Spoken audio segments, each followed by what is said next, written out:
Carolina and Missouri still incredibly close. A number of Senate races still undecided. Oregon, Georgia, and Minnesota. But by and large, the outlines are clear and different from anything we have seen before. So how did Obama do it?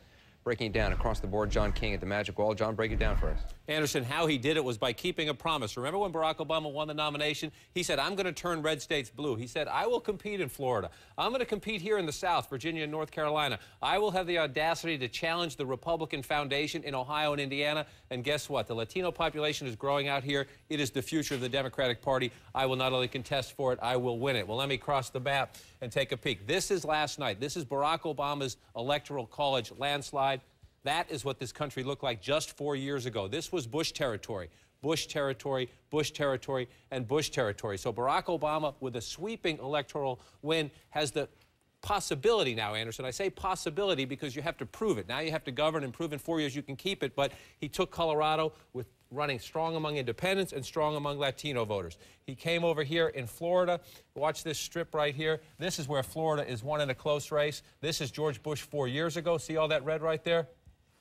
There's Barack Obama last night, the reason the Democrats are so optimistic. And one other quick point, Anderson, one other place he won. Yes, they kept Pennsylvania, and he did it by winning in the suburbs, not only in the suburbs won by John Kerry and Al Gore, but picking up suburban counties won 4 years ago by George W. Bush as well. John, you said that the way he won, though, shows that there's not a mandate to go far to the left.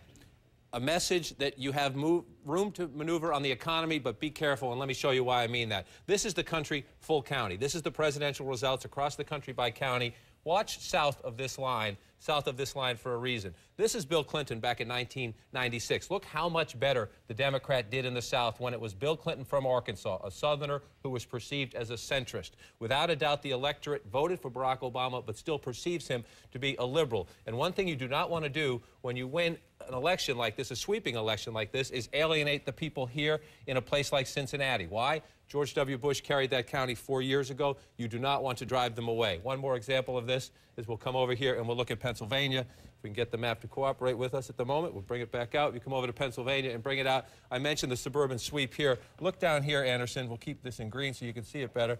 He won around suburban Philadelphia. Perhaps that's no surprise, but this is Chester County. He won with 54% of the vote just 4 years ago.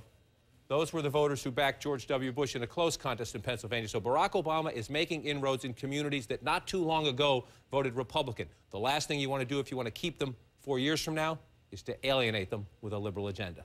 All right, John King, we'll check in with you. We're on for the next 2 hours live. So much to cover today, so much happening both from today and late last night. Let us know what you think about all this. About to go